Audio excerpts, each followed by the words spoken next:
our live-long channel. பந்திக்கு முந்தர ஆசாமிகள் நம்மளில் பல பேர் உண்டு. அப்படி முந்தறதுக்கு கூட முயற்சி பண்ணுறவங்க நிறைய பேர் இருக்கிறாங்க. இதில் என்ன ஒரு விஷயம்னா, பந்திக்கு முந்துறது கூட தப்பு இல்லை. ஆனால் அப்படி ஒரு விருந்தில் ஆளாக போய் உட்காந்து சாப்பிட்டா கூட வெளியில் வர்றப்ப என்ன பெரிய விருந்து வச்சுட்டான், சாம்பாரில் உப்பு இல்லை, ரசத்தில் காரம் இல்லை அப்படின்னு குறை சொல்லிகிட்டே வர்றது இருக்குது பாருங்கள். அது சரியில்லை, நாகரிகமும் இல்லை. கல்யாண பத்திரிகையில் என்ன போட்டிருக்குது, என் பொண்ணுக்கும் இன்னார் பையனுக்கும் கல்யாணம், எல்லாரும் குடும்பத்தோடு வந்திருந்து மணமக்களை ஆசீர்வதிக்கணும், இப்படி தானே போட்டிருக்கோம். குடும்பத்தோடு விருந்து சாப்பிட்டு சாப்பாடு எப்படி இருக்குன்னு அபிப்பிராயம் சொல்லிவிட்டு போங்க அப்படின்னா போட்டிருக்கு கல்யாண பத்திரிகையில். ஒருத்தர் வீட்டு விசேஷத்துக்கு போயிருக்கோம்னா எவ்வளவோ அசௌகரியங்கள் நமக்கு ஏற்படலாம். ஏராளமான கூட்டம் வந்திருக்கும். எல்லாரையும் அவங்க தனித்தனியாக கவனிச்சிக்கிட்டு இருக்க முடியாது. நாம் தான் அனுசரித்து நடந்துக்கணும். நாமளாக போய் வாழ்த்த வேண்டியவங்களை வாழ்த்தி விட்டு சேரணும். அதை விட்டுட்டு பத்திரிக்கை கொடுத்தானேன்னு போனேன், கவனிப்பே சரியில்லை அப்படின்னு புலம்பிக்கிட்டு இருக்கக்கூடாது. ஒரு விருந்துக்கு போனால் அங்கே எப்படி நடந்துக்கணும் அப்படிங்கிறத பற்றி கூட அனுபவசாலிகள் சில விவரங்கள்லாம் சொல்லியிருக்கிறாங்க. இந்த காலத்தில் கல்யாணம், பிறந்த நாள், அது இதுன்னு நிறைய விருந்துகள் நடக்குது. அதெல்லாம் எதுக்காக? மனித உறவுகளை வளர்த்துக்கிறதுக்காக தான், வேறு எதுக்கு? ஒரு விருந்துக்கு போனால் அமைதியாக பொறுமையாக போய் உட்காரணும். அடித்து பிடிச்சிக்கிட்டு இடத்த பிடிக்க போகிறேன் அப்படின்னு நிற்கக்கூடாது. முதல் பந்தி நடந்துக்கிட்டு இருந்தால் அது முடிஞ்சு இலை எடுத்து சுத்தம் பண்ணதுக்கு அப்புறம் போய் உட்கார்றது தான் நாகரீகம். இலை எடுக்கிறதுக்கு முன்னாடியே அங்கே போய் உட்காந்தா நல்லா இருக்காது. நீங்கள் சாப்பிட்டுட்டு உட்காந்துருக்கீங்களா, சாப்பிட்றதுக்கு உட்காந்துருக்கீங்களா, பார்க்குறவங்களுக்கு சந்தேகம் வந்துடும். அதே மாதிரி இலையில் எல்லா ஐட்டமும் பரிமாறினதுக்கு அப்புறம் சாப்பிட ஆரம்பிக்கணும். ஒவ்வொரு ஐட்டமாக வைக்க நாம் பாட்டுக்கு எடுத்து உள்ளே தள்ளிகிட்டே இருந்தோம்னா எதை வச்சோம் எதை வைக்கலன்னு பரிமாறினவரே குழம்பி போயிடுவார். ஏன்னா எப்போ பார்த்தாலும் இலை காலியாகவே இருக்கும். சாப்பிட்றப்போ உங்கள் சாப்பாட்டையே நீங்கள் கவனிக்கணும். அடுத்தவங்க இலையில் என்ன இருக்குது, பக்கத்தில் இருக்கிறவர் எதை அதிகமாக சாப்பிட்றார், இதெல்லாம் நமக்கு என்னத்துக்கு? எல்லோரும் சாப்பிட்டு முடிக்கிற வரைக்கும் பொறுமையாக இருக்கிறது தான் நல்லது. நீங்கள் மட்டும் திடீர்னு பாதியில் எழுந்திரிச்சு பக்கத்தில் இருக்கிறவங்களுக்கு சங்கடமாக இருக்குமேங்கிறதெல்லாம் யோசிக்காமல் நீங்கள் பாட்டு எழுந்திரிச்சு போகக்கூடாது. பக்கத்தில் உள்ளவங்க உங்களை எழுந்திரிக்க சொன்னால் எழுந்திரிச்சு போகலாம். விருந்துகளில் சாப்பாட்டை வீணாக்கிறதே ஒரு நாகரிகமாக போட்டுது. இந்த காலத்தில் சாப்பாட்டுக்கே கஷ்டப்பட்டுக்கிட்டு பல பேர் இந்த உலகத்தில் இருக்கிறப்போ சாப்பாட்டை வீணாக்கிறது எவ்வளோ பெரிய மோசங்கிறத நினச்சி பார்க்கணும். வேணுங்கிற அளவுக்கு கேட்டு வாங்கி சாப்பிட்றது தான் முறை. விருந்தில் இந்த பஃபே அப்படின்னு சொல்லி ஒரு முறை சொல்கிறாங்கல்ல, அதாவது உணவு வகைகளையெல்லாம் பொதுவாக ஒரு இடத்துல வச்சுடுறது, நமக்கு தேவையானதை நாமே எடுத்து ஒரு தட்டில் போட்டுக்கிட்டு சாப்பிட வேண்டியது. இதில் கூட சில பேர் தேவைக்கு அதிகமாக எடுத்து போட்டுக்கிட்டு வீணாக்குறாங்க. சில சமயம் கடைசியாக சாப்பிட போகிறவங்களுக்கு எல்லா ஐட்டமும் கிடைக்காம போகலாம். அதை போய் பெருசு பண்ணிகிட்டு இருக்கக்கூடாது. என்ன சார், இந்த அளவுக்கு கூடவா நாகரிகம் தெரியாமல் இருக்கிறோம், இதை போய் பெருசாக சொல்ல வந்துட்டீங்களே அப்படின்னு நினைக்கலாம். ஒருத்தர் 2 பேருக்கு இந்த விவரம் தேவைப்படலாம். அவங்க காதலையும் இது விழட்டுமேங்கிறதுக்காக தான் இது. ஒரு பெரிய கல்யாண விருந்து நடந்துக்கிட்டு இருந்தது. விருந்து மண்டபத்து வாசலில் ஒருத்தர் நின்றுக்கிட்டு வர்றவங்களையெல்லாம் ரொம்ப மரியாதையாக வணங்கி உள்ளே அனுப்பி வச்சுக்கிட்டு இருந்தார். எப்படி தெரியுமா? வர்றவங்க கையெல்லாம் பிடிச்சி முத்தம் கொடுத்து அதுக்கப்புறம் உள்ளே அனுப்பி வச்சுக்கிட்டு இருந்தாராம். கூட்டம்லாம் முடிஞ்சதுக்கப்புறம் அவர்கிட்ட போய் கேட்டிருக்கிறாங்க, சார், நானும் எவ்வளவோ விருந்துகளுக்கு போயிருக்கிறேன், இருந்தாலும் இவ்வளவு மரியாதையாக வர்றவங்க கைக்கெல்லாம் முத்தம் கொடுத்து வரவேற்கிறத இங்கே தான் பார்க்குறேன் அப்படின்னு சொன்னாங்க. அதுக்கு அவர் சொன்னார், அட போங்க சார், நான் முத்தம் கொடுக்கல, முந்தின பந்திக்கு சாப்பிட்டவங்களே அடுத்த பந்திக்கும் வர்றாங்களான்னு மோந்து பார்த்து அனுப்பி வச்சுக்கிட்டு இருந்தேன் அப்படின்னார். ஒருத்தர் மனசில் நிம்மதி இல்லாமல் உட்காந்துருந்தார். என்ன சார் விஷயம் அப்படின்னு விசாரித்தேன். அகலக்கால் வச்சுட்டேன், அதுதான் அவதிப்படுறேன்னார். விவரமாக சொல்லுங்கன்னு. வீடு கட்டணும்னு ஆரம்பித்தேன், வேலை பாதியிலேயே நிற்கிது, கையில் பணம் இல்லை அப்படின்னார். இது மாதிரி ஆசாமிகள் பல பேரை நீங்கள் பார்த்துருக்கலாம். இவங்கெல்லாம் சுலபமாக மன அழுத்தத்துக்கு ஆளாயிடுறாங்க. மன உளைச்சல், அதாவது ஸ்ட்ரெஸ் அப்படின்னு சொல்கிறோமே, அதுக்கு அடிப்படையான சில காரணங்கள் உண்டு. அதாவது மிகையாக திட்டமிடுதல் அப்படிங்கிறதும் ஒரு முக்கியமான காரணம். நடைமுறை சாத்தியம் என்னங்கிறத மனசில் வச்சுக்கிட்டு எந்த திட்டத்தையும் தீட்டணும், அப்போ தான் அது சரியாக வரும். 2வது காரணம் என்ன தெரியுமா? ஒரே நேரத்தில் பல்வேறு செயல்களில் ஈடுபடுறது. தொலைபேசியில் பேசிக்கிட்டே கையில் இருக்கிற கடிதத்தை படிச்சுக்கிட்டே எதிரில் உட்காந்துக்கிட்டு இருக்கிறவருக்கும் அப்பப்போ பதில் சொல்லிக்கிட்டு மனசில் பல்வேறு சிந்தனைகளை அப்படியே ஓட விட்டுக்கிட்டு இருக்கிறது. இதுவும் மன அழுத்தத்தை உண்டாக்குது.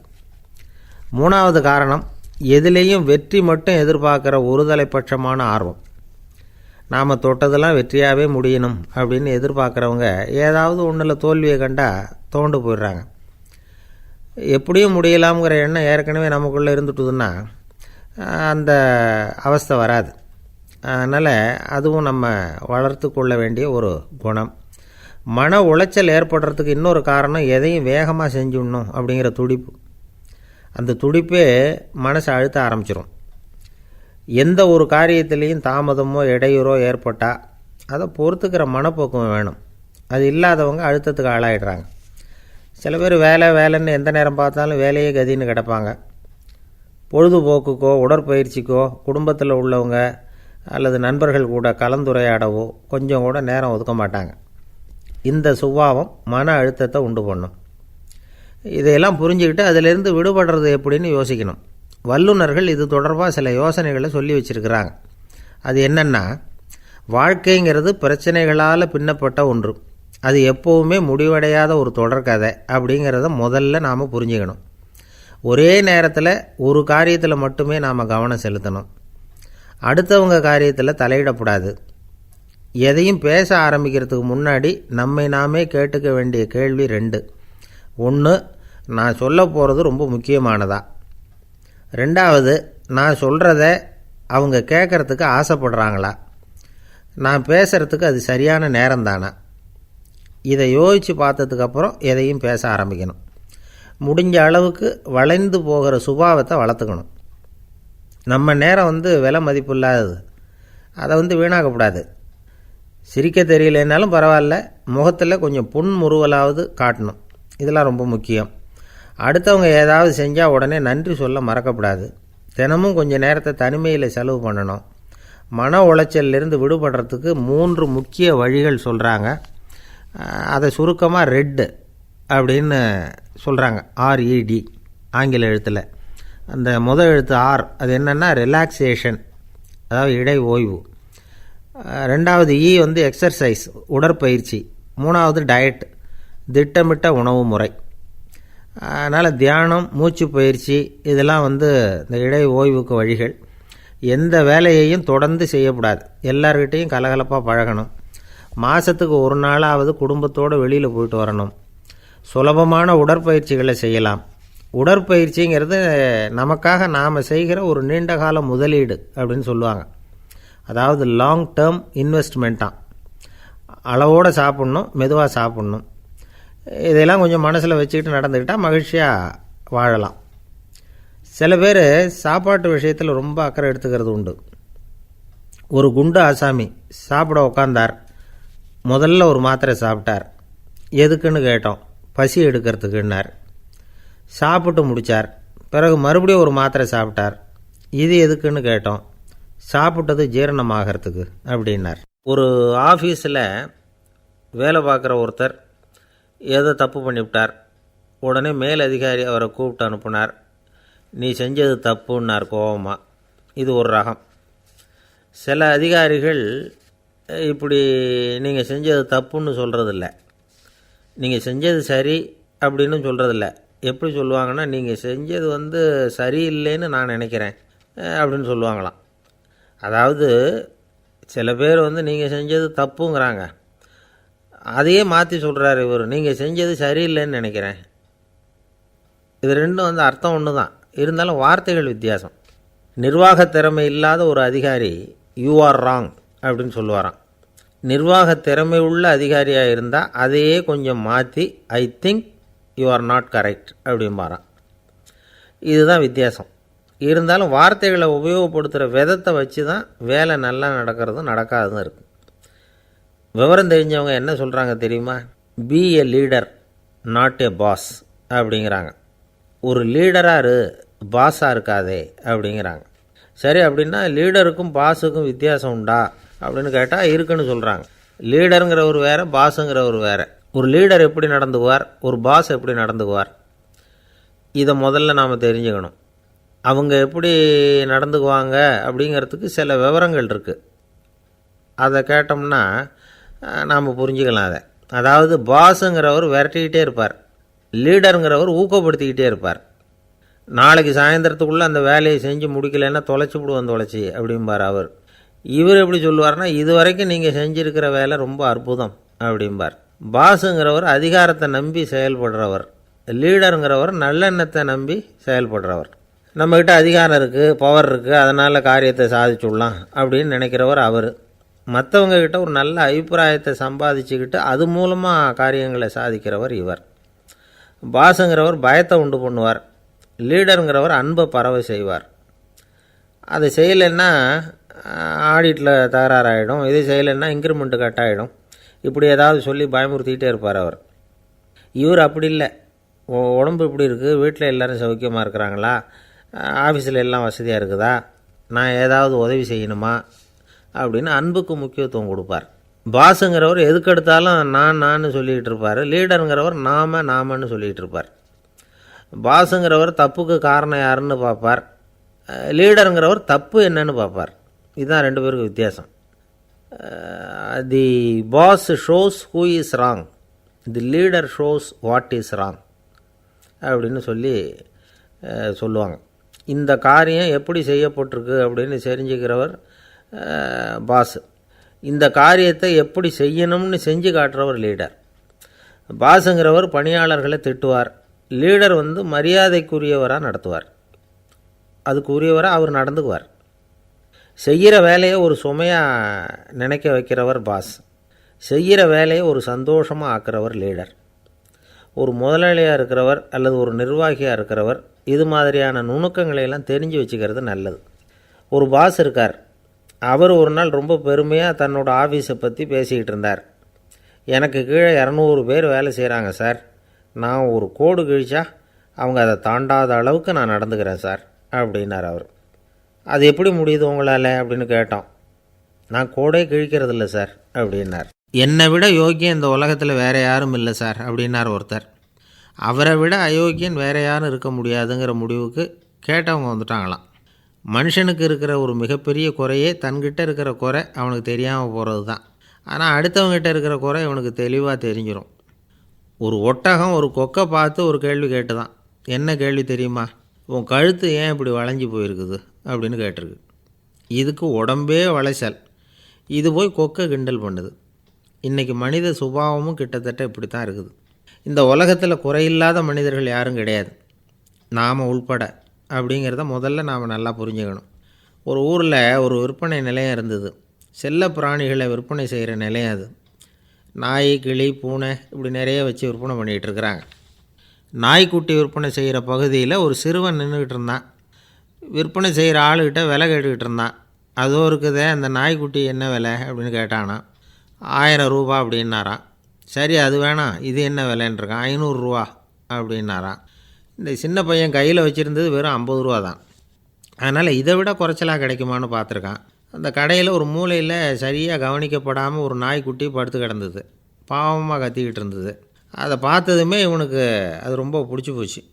உடனே அந்த கடைக்காரரை பார்த்து, அதுவும் அந்த மூலையில் படுத்து கிடக்குதே அந்த நாய்க்குட்டி என்ன விலை அப்படின்னு கேட்டிருக்கான்.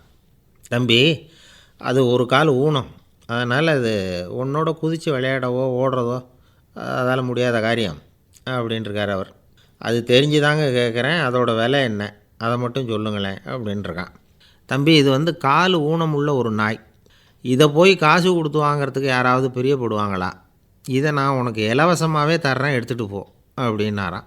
இதை கேட்டதும் அந்த சிறுவனுக்கு கோபம் வந்துட்டு தான். நீங்கள் ஒன்றும் சும்மா கொடுக்க வேணாம், இந்தாங்க 50 ரூபா, இதை வச்சுக்கிட்டு நாய்க்குட்டியை கொடுங்க அப்படின்ட்டுருக்கான். அவருக்கு ஒன்றும் புரியல, ஆச்சரியமாக இருந்தது. சரின்னு பணத்தை வாங்கிட்டு நாய்க்குட்டியை தூக்கி கொடுத்தார். அந்த சிறுவன் அந்த நாய்க்குட்டியை 2 கையாலையும் வாங்கினா, மார்போடு பிரியமாக சேர்த்து அணைச்சிக்கிட்டான். தெருவில் இறங்கி நடக்கிறான். அப்படி நடக்கும்பொழுது தான் பார்க்குறார், கடைக்காரர் ஆச்சரியமாக அவனை பார்க்குறார். அப்போ தான் அவருக்கு ஒரு விஷயம் புரியுது. அந்த சிறுவன் தெருவில் நாய்க்குட்டியை மார்போடு அணைச்சிக்கிட்டு விந்தி விந்தி நடந்து போய்கிட்டு இருக்கிறான். ஆமாம், அவனுக்கும் ஒரு கால் ஊனம். இந்த நாய்க்குட்டியை யாருமே வாங்க மாட்டாங்கன்னு நினச்சிக்கிட்டு இருந்தார். குறையுள்ள அதுக்கும் ஒரு எஜமானன் கிடச்சிட்டான்.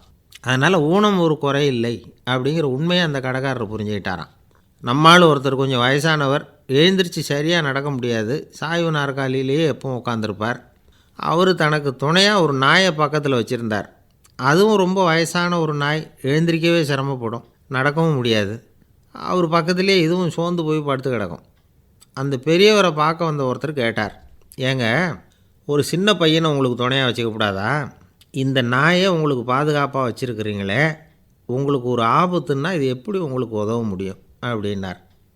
அப்போ அவர் சொன்னாராம், எனக்கு ஒரு ஆபத்துன்னா அந்த சமயத்தில் இந்த நாய் என்னை தனியாக விட்டுட்டு ஓடி போயிடாமல் இருக்கணும்ல, அதுக்காக தான் இதை நான் வச்சுருக்கிறேன் அப்படின்னாராம். நம்மளில் சில பேர் ரொம்ப தைரியமாக இருப்பாங்க. நாம் கூட சொல்கிறது உண்டு, அந்த ஆளுக்கிட்ட வர்றதுக்கு யமன் கூட பயப்படுவான் அப்படின்னு சொல்கிறது உண்டு. தைரியசாலிகளை நெருங்கிறதுக்கு யமன் பயப்படுவான் அப்படின்னு சொல்கிறது உண்மை தான். அது பொய் இல்லை. மன வலிமை இருக்குது பாருங்கள், அது மனுஷனை காப்பாற்றும். இது மருத்துவ ரீதியான உண்மை. உடல் கோளாறுகள் மன ஆரோக்கியத்தை பாதிக்கும். மன எழுச்சி, மன போராட்டம் இதெல்லாம் உடல் இயக்கத்தில் மாறுதலை உண்டாக்குது. சில வகையான நோய்களுக்கும் மனசுக்கும் இருக்கிற சம்பந்தம் என்னங்கிறத பற்றியெல்லாம் இப்போ ஆராய்ச்சி பண்ணுறாங்க. ஆஸ்மா, மூட்டு வலி, பெருங்குடல் அழற்சி, உயர் இரத்த அழுத்தம், சோரியாசிஸுங்கிற தோல் வியாதி, வயிற்று புண்ணு, இந்த தைராய்டு நச்சுத்தன்மை, இது மாதிரி நோய்களை உண்டாக்குறதுல மனசோட பங்கு என்னங்கிறத பற்றியெல்லாம் ஆய்வு பண்ணி பார்த்துருக்குறாங்க. எதுக்கு எடுத்தாலும் சோர்ந்து போகிறது, தோண்டு போகிறது, இப்படிப்பட்ட மனவாகு, அதோட யாரும் நமக்கு உதவ முடியாது அப்படிங்கிற மனோபாவம், கைவிடப்பட்ட மனநிலைமை, இதெல்லாம் நோயோட தீவிரத்தை ரொம்ப அதிகரிக்க செய்யுதான். இவங்கெல்லாம் அந்த கைகால் வலிக்குது, உடம்பு அசதியாக இருக்குது, தூக்கம் வரல, முதுகு வலிக்குது, உடம்பில் உணர்ச்சி குறையுது, கை கால் விரல்லாம் மரத்து போகுது, இப்படி ஏதாவது சொல்லிக்கிட்டு டாக்டர்களை தேடி வந்துக்கிட்டு இருப்பாங்க.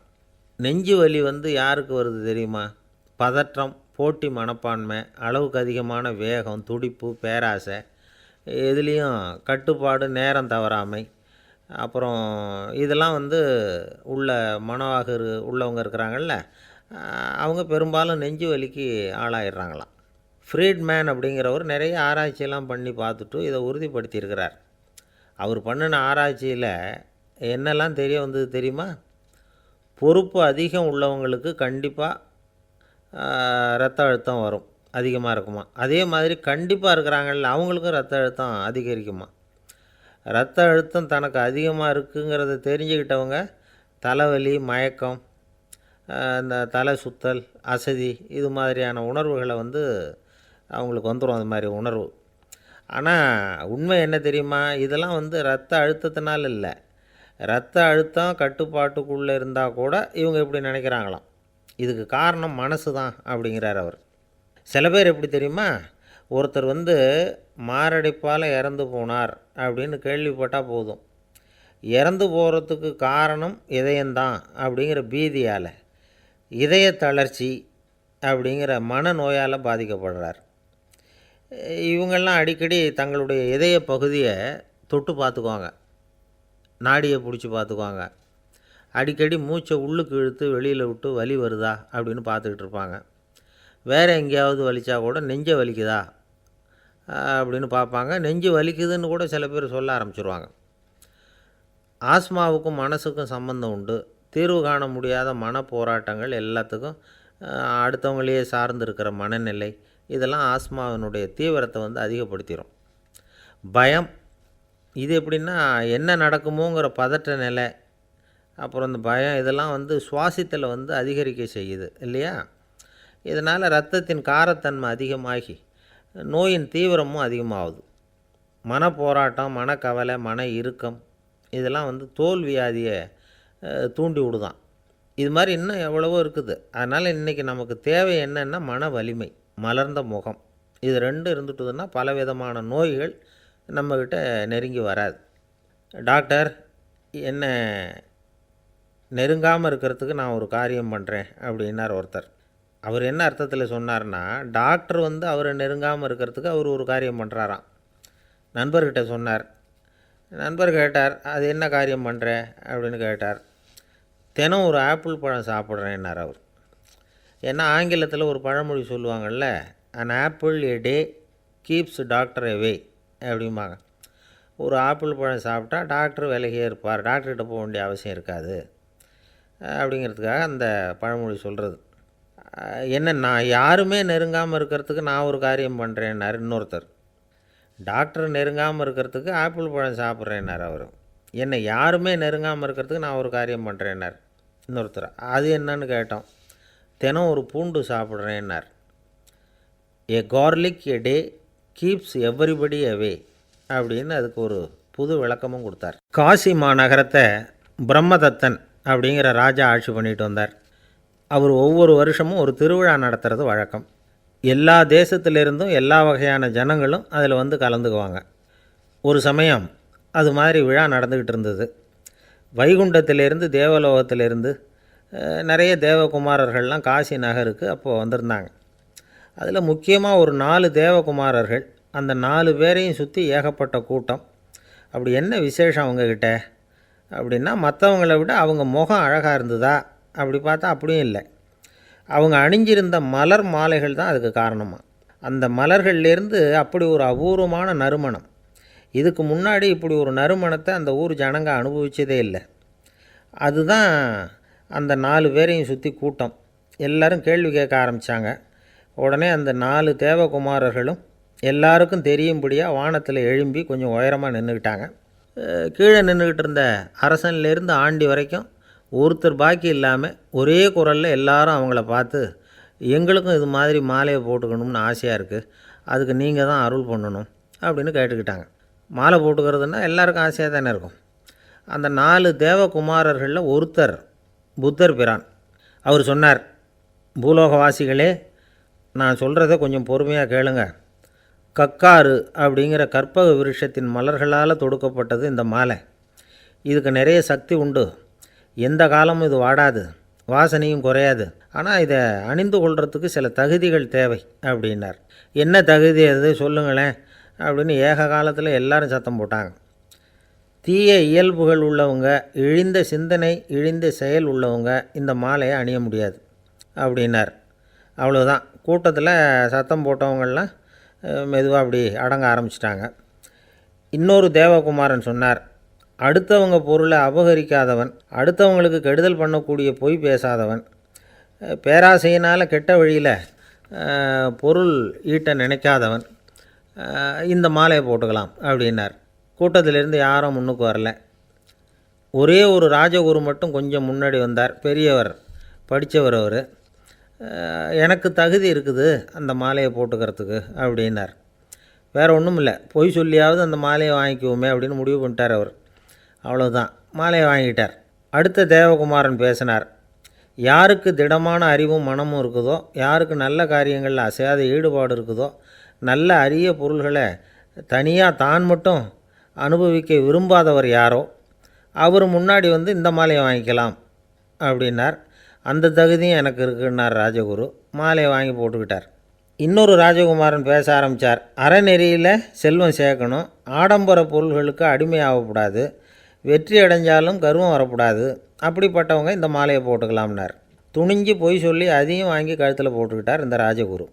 இன்னொரு ராஜகுமாரன் சொன்னார், சான்றோர்களை நிந்திக்காதவங்க, புறம் பேசாதவங்க இந்த மாலையை போட்டுக்கலாம்னார். அதையும் வாங்கி போட்டுக்கிட்டார். திருவிழா முடிஞ்சுது, எல்லோரும் திரும்பி போயிட்டாங்க.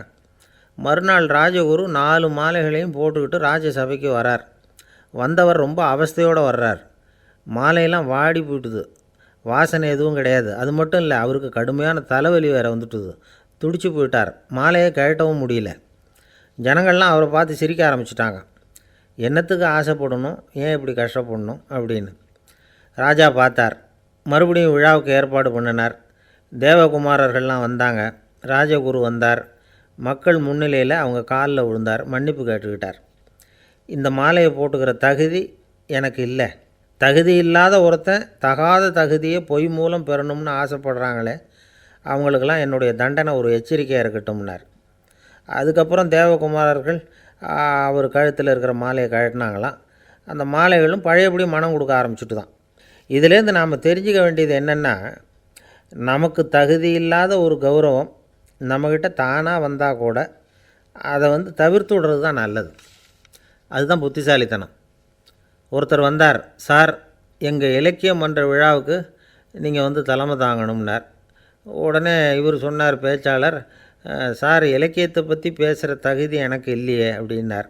உடனே அவர் கூப்பிட வந்தவர் சொன்னார், அந்த தகுதி உங்களுக்கு இல்லைங்கிறது எங்களுக்கும் தெரியும் சார். அதனால தான் உங்களை தலைமை தாங்க கூப்பிட்றேன் அப்படின்னார். அது சரி, தலைமைன்னா அதுக்கு இவர் என்ன தான் அர்த்தம் பண்ணுறாருன்னு தெரியல. ஒரே ஒரு ஊரில் ஒரு ராஜா இருந்தார். அவர் பேரில் மக்களுக்கு ரொம்ப மரியாதை. அவ்வளவு நல்லா ஆட்சி புரிஞ்சுக்கிட்டு வந்தார். அவருக்கு வயசாகிட்டுது. அதனால் ஒரு நாள் அமைச்சரை கூப்பிட்டார். இதை பாருங்கள், எனக்கு வயசாகிட்டுது, அதனால் இந்த அரச பொறுப்பையெல்லாம் நீங்கள் ஏற்றுக்குங்க அப்படின்னார். அதுக்கப்புறம் ராணியை கூப்பிட்டார். வா, நாம் இனிமேல் இங்கே இருக்க வேணாம், காட்டுக்கு போய் தவம் பண்ணலாம் அப்படின்னு கூப்பிட்டார். இந்த செய்தி மக்களுக்கு அறிவிக்கப்பட்டது. மக்கள் உடனே கூட்டம் கூட்டமாக அரண்மனைக்கு வர ஆரம்பிச்சிட்டாங்க. மன்னரை போய் பார்க்குறாங்க. அரசே, தாங்கள் எங்களுக்கு தந்தை மாதிரி. நீங்கள் காட்டுக்கு போயிட்டால் நாங்கள்லாம் இங்கே எப்படி இருக்க முடியும்? எங்களுக்கெல்லாம் எந்த துன்பமும் இல்லாமல் பார்த்துக்கிட்டு வர்றீங்க. இது மாதிரியான ஒரு அரசாட்சி இல்லைன்னா மக்கள் வாழ்ந்து என்ன பயன் அப்படின்னாங்க. இருந்தாலும் என்ன பண்ணுறது, வயசாயிட்ட காரணத்தினால இந்த முடிவுக்கு வர வேண்டியிருக்குது அப்படின்னாராம் ராஜா. அப்படின்னா நீங்கள் காட்டுக்கு போக வேணாம், நாங்கள் போகிறோம். நாங்கள் அங்கே போய் தவம் பண்ணுறோம், வழிபாடு பண்ணுறோம். கடவுள் வருவார், அவர்கிட்ட வரம் வாங்கிட்டு வந்துடுறோம் அப்படின்னாங்களாம். அப்படி சொல்லிவிட்டு உடனே எல்லோரும் காட்டுக்கு போனாங்க. நாட்டு மக்கள் எல்லாரும் ஒட்டு மொத்தமாக காட்டில் உட்காந்துக்கிட்டு தவம் பண்ணுறதை பார்த்தார் கடவுள். உடனே புறப்பட்டு வந்தார். எல்லோரும் இப்படி உட்காந்துருக்குறீங்களே, என்ன வேணும் உங்களுக்கு அப்படின்னு கேட்டார். உடனே மக்கள் எல்லாரும் ஒரு குரலில் சொன்னாங்க, சுவாமி, எங்கள் மன்னன் ரொம்ப நாளைக்கு நல்லபடியாக இருக்கணும். அவர் மகிழ்ச்சியாகவும் உடல் நலத்தோடும் இருந்தால் தான் நாங்கள் அமைதியாக வாழ முடியும் அப்படின்னாங்க. சரி, அதுக்கு என்ன செய்யணும் அப்படின்னார் ஆண்டவன். எங்கள் மன்னருக்கு இன்னும் ஒரு 100 வருஷம் ஆயுளை கொடுங்க அப்படின்னாங்க. அவ்வளவு தானே, சரி அப்படியே ஆகட்டும் அப்படின்னு சொல்லிவிட்டு ஆண்டவன் போயிட்டார். மக்கள் மகிழ்ச்சியோடு திரும்பி வந்தாங்க. மன்னா, கடவுள் வரம் கொடுத்துட்டார், நீங்கள் 100 வருஷம் வாழ போகிறீங்க அப்படின்னாங்க. இதை கேட்டதும் ராணி ராஜாவை வணங்கி, நான் தவம் செய்ய போகிறேன் அப்படின்னு புறப்பட்டாங்க. உடனே மக்கள் என்ன நினச்சாங்க தெரியுமா? ஐயோ, நாம் ராஜாவுக்கு மட்டும்தானே நீண்ட ஆயுள் வேணும்னு வரம் வாங்கினோம், ராணிக்கு வாங்கலையே, அதுதான் கோபத்தில் புறப்பட்டாங்க போல இருக்குது அப்படின்னு நினச்சி வருத்தப்பட்டாங்க. ஆனால் ராணி நினச்சது அது இல்லை. ராணி போய் தவம் பண்ணாங்க, கடவுள் காட்சி கொடுத்தார். இவங்க கேட்குறாங்க, சுவாமி, ராஜாவுக்கு மட்டும் 100 வருஷம் ஆயுள்னு வரம் கொடுத்துட்டீங்க, அப்படின்னா குடிமக்களும் 100 வருஷம் இருக்கணும்.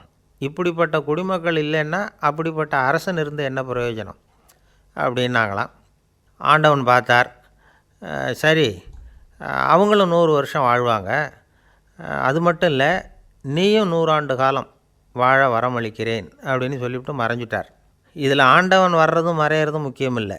இதில் கவனிக்க வேண்டியது ஆள்கிறவனின் விசால மனம், குடிமக்களின் விசால மனம், ஆள்கிறவன் மனைவியினுடைய விசால மனம். இப்படி ஒரு நாடு இருந்துட்டுதுன்னா எப்படி இருக்கும் வாழ்க்கை நினச்சி பாருங்கள். அதனால தான் பெரியவங்கள்லாம் சொல்கிறாங்க, இதய வாசல் திறந்தே இருக்கணும், இதயத்தின் கதவுகளை மூடாதீங்க அப்படின்னு சொல்லுவாங்க. என்கிட்ட ஒருத்தர் சொன்னார், என்னுடைய இதய வாசல் எப்போவும் திறந்தே தான் இருக்குதுன்னார். எதனால் அப்படி சொல்கிறீங்க அப்படின்னு கேட்டோம். டாக்டரே சொல்லிவிட்டார், என்னுடைய இதயத்தில் ஒரு ஓட்டை இருக்குது அப்படின்னு, வால்வு சரியில்லையா அப்படிங்கிறார். அளவுக்கு மிஞ்சினால் அமிர்தமும் நஞ்சு அப்படின்னு சொல்லுவாங்க. அது உண்மைதான். ஒருத்தருக்கு அளவுக்கு மீறிய புகழ் வந்துட்டுதுன்னு வச்சுங்க, அது கூட ஆபத்தாக போயிடுறது உண்டு. பழங்காலத்துல எல்லாம் கிரேக்க தேசத்தில் ஒரு பழக்கம் உண்டாம். அதாவது யாராவது ஒருத்தரை நாடு கடத்தணும்னா அதுக்கு ஒரு வழி உண்டு. அதாவது ஒருத்தரை நாடு கடத்தணும்னு மக்கள் விரும்புகிறாங்கன்னு வச்சுங்களேன், அவர் பேரை ஒரு மண்பாண்ட ஓட்டுச்சில்லில் எழுதி அதை ஒரு குறிப்பிட்ட பொது இடத்துல போட்டுற வேண்டியது, அவ்வளவுதான். இது மாதிரி பல பேர் போட்டுக்கிட்டே இருப்பாங்க, எல்லாம் அப்படியே குவிஞ்சு போயிடும். அந்த ஓட்டாஞ்சில்லு குவியலில் யாருடைய பேர் அதிகமாக இருக்குதோ அந்த நபரை ஒரு 10 ஆண்டுகள் நாடு கடத்தி விடுவாங்க. இது அந்த ஊர் வழக்கமாக. ஒரு நாள் அந்த குவியலுக்கு பக்கத்தில் ஒரு ஆள் நின்றுக்கிட்டு இருக்கிறான். அவன் கையில் ஒரு ஓட்டாஞ்சில்லு வச்சுருக்கிறான். அதில் யாரோட பேரையோ எழுதணும், எழுதி அந்த இடத்துல போடணுங்கிறது அவன் ஆசை. ஆனால் அவன் படிக்காதவன், அதனால் எழுத தெரியல. யாராவது அந்த வழியாக வர்றாங்களான்னு பார்த்துக்கிட்டே நின்றுக்கிட்டு இருந்தான். ஒரு பெரியவர் வந்துக்கிட்டு இருந்தார். அவர்கிட்ட ஓடினான். கையில் இருந்த மண்பாண்ட சில்லை கொடுத்தான். ஐயா, இதில் ஒரு பேர் எழுதி கொடுங்களேன்னா.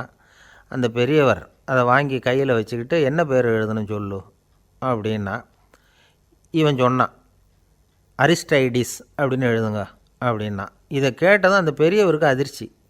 ஏன்னா அவர் தான் அரிஸ்டைடிஸ், தத்துவ மேதை அரிஸ்டைடிஸ் அவர். இருந்தாலும் நான் தான் அதுங்கிறத காட்டிக்காமல் அந்த ஆளுக்கிட்ட கேட்டார். அது சரிப்பா, அரிஸ்டைடிஸுங்கிற பேரை எழுத சொல்கிற, அவர் உனக்கு என்ன கெடுதல் பண்ணார், அவர் பேரை இதில் எழுத சொல்கிறியே அப்படின்னு கேட்டிருக்கார்.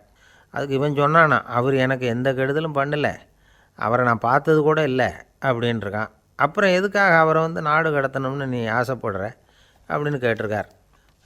இப்போ அந்த ஆள் சொல்கிறான், அரிஸ்டைடஸை பற்றி எல்லாரும் பேசுகிறாங்க, அவர் ரொம்ப நல்லவர், அவர் ஒரு பெரிய அறிவாளிங்கிறாங்க, அவர் ஒரு பெரிய வள்ளல், பேரறிஞர், இப்படி எல்லாரும் சொல்கிறத கேட்டு கேட்டு எனக்கு ரொம்ப அலுத்து போயிட்டுது, அதனால தான் வெறுப்பாயிட்டேன் அப்படின்னு நானும். இதிலேருந்து என்ன தெரியுது, நாம் நல்லவனாக இருக்கிறதுல ஒன்றும் இடைஞ்சல் இல்லை. ஆனால் நம்மளை நல்லவன் நல்லவன் எல்லாரும் சொல்ல ஆரம்பிச்சிட்டாங்கன்னு வச்சுக்கோங்க, அப்போ இடைஞ்சல் ஆரம்பம்னு அர்த்தம். எதுவுமே அளவுக்கு மிஞ்சி போகாமல் பார்த்துக்க வேண்டியது ரொம்ப அவசியம். அளவுக்கு அதிகமாக ஆசைப்படாதவங்களில் ஆப்ரஹாம் லிங்கனும் ஒருத்தரான். அவர் ஒரு தடவை தன்னுடைய நண்பர்கள்கிட்ட பேசிக்கிட்டு இருந்தாராம். ஒருத்தர் கேட்டிருக்கார், ஒரு மனுஷனுக்கு கால்கள் எவ்வளோ உயரம் இருக்கணும் அப்படின்னு கேட்டாராம். இதுக்கு ஆப்ரஹாம் லிங்கன் சொன்னாராம், அது என்ன, இடுப்புலேருந்து தரையை தொடுற அளவுக்கு உயரம் இருந்தால் போதும் அப்படின்னாராம். ஒரு ஜென் துறவி, அவருக்கு ரொம்ப வயசாகிட்டுது, கடைசி காலம், நண்பர்களெல்லாம் கூப்பிட்டார். நண்பர்களே, நான் வித்தியாசமான முறையில் சாகணும்னு ஆசைப்பட்றேன், அதுக்கு ஏதாவது யோசனை சொல்லுங்களேன் அப்படின்னு கேட்டாராம். நண்பர்கள் சிரித்தாங்க. என்ன பேச்சு பேசுகிறீங்க, சாவறதுங்கிறது என்ன விளையாட்டு கத்தனமான காரியமா அப்படின்னு கேட்டிருக்காங்க. அந்த துறவி கொஞ்ச நேரம் யோசனை பண்ணார். அப்புறம் கேட்டாராம், இது வரைக்கும் யாராவது நடந்துக்கிட்டே இறந்துருக்குறாங்களா அப்படின்னாராம். எல்லாரும் இல்லைன்னாங்களாம். ஒருத்தர் மட்டும் சொல்லியிருக்கார், அப்படியும் ஒருத்தர் இறந்துருக்கிறதாக ஒரு கதையில் படிச்சிருக்கிறேன், ஒரு ஞானியால் தான் அப்படியெல்லாம் செய்ய முடியும் அப்படின்னு அவர் சொன்னாராம். சரி, அப்படின்னா அந்த முறை நமக்கு வேணாம், நின்றுக்கிட்டே யாராவது உயிரை விட்டுருக்காங்களா அப்படின்னு விசாரித்தாராம். அப்படியும் ஒருத்தர் இறந்துருக்கிறார் அப்படின்னாங்களாம். மறுபடியும் அந்த துறவி யோசனை பண்ணியிருக்கிறார், ஏதாவது வித்தியாசமான முறையில் நாம் போகணும் அப்படிங்கிறது அவருடைய விருப்பம். மனிதன் எப்படி வாழ்கிறானோ அப்படி இறப்பது தான் நல்லது. சரி, யாராவது தலைகீழாக யோகம் செய்யும் நிலையில் இறந்துருக்கிறாங்களா அப்படின்னு விசாரித்தாராம். நண்பர்கள் சிரித்தாங்க. தலைகீழாக நின்னபடி இறந்ததாக நாங்கள் கேள்விப்பட்டதே இல்லை, அது முடியாத காரியம் அப்படின்ட்டுருக்காங்க. இப்போ அந்த துறவிக்கு திடீர்னு உற்சாகம் வந்துட்டுது. உடனே எழுந்திரிச்சார், தலைகீழாக நின்னார், அப்படியே உயிரை விட்டுட்டார். அவ்வளோதான். அந்த மடாலயத்தில் ஒரே குழப்பம், எப்படி அவரை கீழே இறக்கி படுக்க வைக்கிறது அப்படின்னு புரியல. இப்படி உயிர் விடுறதை பற்றி அவங்க இது வரைக்கும் கேள்விப்பட்டதும் இல்லை. உண்மையிலேயே இவர் இறந்து தான் போனாராங்கிறதும் தெரியல. சோதித்து பார்த்தாங்க, இதய துடிப்பு, நாடி துடிப்பு எல்லாம் நின்று போயிருந்தது. இவர் எப்பவும் இப்படி தான், என்ன பண்ணுறது இப்போது அப்படின்னு சொல்லி எல்லோரும் குழம்பிக்கிட்டு இருக்கிற சமயத்தில் ஒரு பெரிய ஒரு யோசனை சொன்னார். இந்த துறவியோட மூத்த சகோதரி பக்கத்து மடாலயத்தில் இருக்கிறாங்க, அவங்கள இங்கே அழைச்சிட்டு வந்தால் ஏதாவது வழி கிடைக்கும் அப்படின்னார். அந்த அம்மாவுக்கு 90 வயசு. அழைச்சிட்டு வந்தாங்க. ஒரு குச்சியை ஊன்றிக்கிட்டு அப்படியே மெதுவாக நடந்து வந்தாங்க. தம்பி, தலைகீழாக நின்று உயிர் விட்டு இறக்கிறத பார்த்தாங்க. தம்பின்னு கூப்பிட்டு பார்த்தாங்க, ஒன்றும் காணோம். உடனே என்ன பண்ணாங்க, தன்னுடைய கைத்தடியால் தம்பியோட உடலை ஒரு தட்டு தட்டினாங்க. ஏப்பா, சாகிறப்பவும் உன்னுடைய குறும்புத்தனத்தை விடலையா, இப்படியாடா சாகிறது, ஒழுங்காக செத்து தொலை அப்படின்னாங்களாம். அவ்வளவுதான். உடனே அந்த துறவி திரும்பி நேராக நின்னார். அக்கா, கோவப்படாத, நான் ஒழுங்காக சாகிறேன், எப்படி செத்தா என்ன, எல்லாம் எனக்கு ஒன்று தான் அப்படின்னு சொல்லிவிட்டு அப்படியே தரையில் படுத்து உயிரை விட்டாராம். அதுக்கப்புறம் அந்த அம்மா கோலை கையில் எடுத்துக்கிட்டு அப்படியே திரும்பி கூட பார்க்காம அவங்க பாட்டுக்கு போயிட்டாங்களாம். மரணத்தை ஒரு விளையாட்டாக ஆக்கிய அந்த துறவிக்கு வாழ்க்கையே ஒரு விளையாட்டாக தான் இருந்திருக்குது. எந்த நோக்கமும் இல்லாமல் செயல்படுறதுன்னா என்னங்கிறதும் அவருக்கு தெரிஞ்சிருக்குது. பயனை எதிர்பார்க்காமல் பணி செய்து வாழ்ந்து மறைந்த மகான் அவர். தம்முடைய தொழிலை விளையாட்டு போல் செய்ய தெரிஞ்சவருக்கு வாழ்க்கையே ஒரு விளையாட்டாக மாறிடும். எல்லாமே விளையாட்டாகி விடுகிற போது மரணமும் விளையாட்டாகிவிடும் அப்படிங்கிறது தான் அந்த தத்துவம். ஆனால் அதுக்கு முன்னாடி உங்களுக்குள்ளே இருக்கிற உண்மையான நடிகனை நீங்கள் அடையாளம் கண்டுபிடிக்கணும். நீங்கள் நடிக்க வேண்டியதே இல்லை, நீங்கள் ஏற்கனவே நடிச்சுக்கிட்டு தான் இருக்கிறீங்க. நீங்கள் இந்த உண்மையை தெரிஞ்சுக்கணும், அவ்வளவுதான். இதுதான் ஞானிகளுடைய கருத்து. நீங்கள் தெருவில் நடந்து போயிட்டுருக்கிறீங்க, எதிரில் வர்றவர் உங்களை பார்த்து எப்படி இருக்கிறீங்கன்னு கேட்குறார். நல்லா இருக்கிறேங்கிறீங்க. உண்மையிலேயே நாம் நல்லா இருக்க மாட்டோம். ஏதாவது உடம்புல கோளாறு இருக்கும். ஆனால் அப்படி சொல்லுவோம், நல்லா இருக்கிறேன் அப்படின்னு. அது நடிப்பு தானே. உங்களை சந்தித்ததில் ரொம்ப மகிழ்ச்சி அப்படின்னு சொல்கிறோம். உடனே கொஞ்சம் நிதானமாக யோசித்து பாருங்கள், உண்மையிலேயே உங்கள் மனசு மகிழ்ச்சி அடைஞ்சுட்டுதா? அது நடிப்பு தானே. வாழ்க்கையை சரியாக புரிஞ்சுக்கிட்டால் எல்லாமே நடிப்புங்கிறது புரியும். கல்யாண பத்திரிக்கை அனுப்பியிருந்தேனே, ஏன்டா வரலன்னு கேட்டான் ஒருத்தன். வந்திருந்தேனே அப்படின்னானா இவன். டேய், ஏன்டா போய் சொல்கிற, நான் பத்திரிக்கையே உனக்கு அனுப்பலையே அப்படின்ட்டுருக்கான் அவன். அதுக்கு இவன் சொன்னானா, பத்திரிக்கை அனுப்புனேன்னு நீ போய் சொல்கிறப்போ கல்யாணத்துக்கு வந்தேன்னு நான் போய் சொல்லக்கூடாதா அப்படின்னானா. ஒரு பெரிய பியானோ கலைஞர் வியன்னாவில் இருந்தார். ரொம்ப புகழ்பெற்ற இசை கலைஞர் அவர். இங்கிலாந்து மகாராணி விக்டோரியா அவருடைய சங்கீதத்தை கேட்கணும்னு ஆசைப்பட்டாங்க. அவரை அரண்மனைக்கு கூப்பிட்டாங்களாம். பியானோ வாசிக்க சொல்லி கேட்டாங்களாம். இவரும் ரொம்ப பிரமாதமாக வாய்ச்சி காட்டியிருக்கார். உடனே பாராட்டி பரிசுகள்லாம் கொடுத்து அனுப்புனாங்களாம். அந்த இசையை கேட்குறதுல அரசிக்கு ரொம்பவும் ஆர்வம் உண்டு. அதனால் அதுக்கப்புறமும் அந்த கலைஞர் அடிக்கடி அரண்மனைக்கு வர வேண்டிய அவசியம் ஏற்பட்டது. ஏன்னா அரசி கூப்பிட ஆரம்பித்தாங்க. இவர் போகணும், அங்கே இசை நிகழ்ச்சி நடத்தணும். இவர் அங்கே பாடி வாசிக்கிறது உண்டு. ஒரு தடவை மகாராணி அவரை பார்த்து, உங்கள் நாட்டு தேசிய கீதம் பாடுங்களேன் அப்படின்னு கேட்டாங்களாம். உடனே அவர் தன்னுடைய நாடான ஆஸ்திரியாவின் தேசிய கீதத்தை பாடியிருக்கிறார். அவர் பாட ஆரம்பித்த உடனே மகாராணி எழுந்திரிச்சு நின்னாங்களாம். அதுக்கு மரியாதை செலுத்துகிற நோக்கத்தோடு பாட்டு முடிகிற வரைக்கும் அப்படியே நின்றுக்கிட்டு இருந்தாங்களாம். இதுதான் அந்த அரசியினுடைய பெருந்தன்மை. அதாவது நாட்டுப்பற்றுங்கிறது அந்த அளவுக்கு அப்படி இருக்கணும். இப்படி ஒரு அரசியே நம்ம நாட்டு தேசிய கீதத்துக்கு எழுந்திரிச்சு நின்று மரியாதை செலுத்துகிறாங்க அப்படிங்கிறத புரிஞ்சிக்கும் பொழுது அந்த முதிய கலைஞரின் மகிழ்ச்சிக்கு அளவே இல்லையாம். அதுக்கப்புறம் அந்த பியானோ கலைஞர் ஒரு நாள் தன்னுடைய நண்பர் ஒருத்தர்கிட்ட பேசிக்கிட்டு இருந்தாராம். அப்போ சொன்னாராம், மகாராணியார் எனக்கு எவ்வளவோ பரிசுகள்லாம் கொடுத்துருக்குறாங்க. ஒரு தடவை எனக்கு வைரக்கல் பதித்த அணி ஒன்றை கூட பரிசாக கொடுத்தாங்க. ஆனால் அதை விட உயர்ந்த விலை மதிக்க முடியாத அணி என்ன தெரியுமா? நான் என்னுடைய நாட்டு தேசிய கீதத்தை நான் பாடுறப்போ அவங்க எழுந்திரிச்சு நின்று மரியாதை செலுத்தினாங்களே, அதுதான் எனக்கு கிடைச்ச மிகப்பெரிய பரிசு அப்படின்னாராம். எனக்கு தெரிஞ்ச சங்கீத வித்வான் ஒருத்தர் இருக்கார். சமீபத்தில் ஒரு நாள் அவரை பார்த்தேன். எப்படி போயிட்டுருக்கு உங்கள் தொழில் அப்படின்னு கேட்டேன். ரொம்பவும் வித்தியாசமாக போயிட்டுருக்குங்க அப்படின்னார். என்ன சொல்கிறீங்க அப்படின்னேன். முன்னாடியெல்லாம் நான் பாடினா எதிரில் இருக்கிறவங்க தான் எழுந்திரிச்சு போயிட்டு இருந்தாங்க.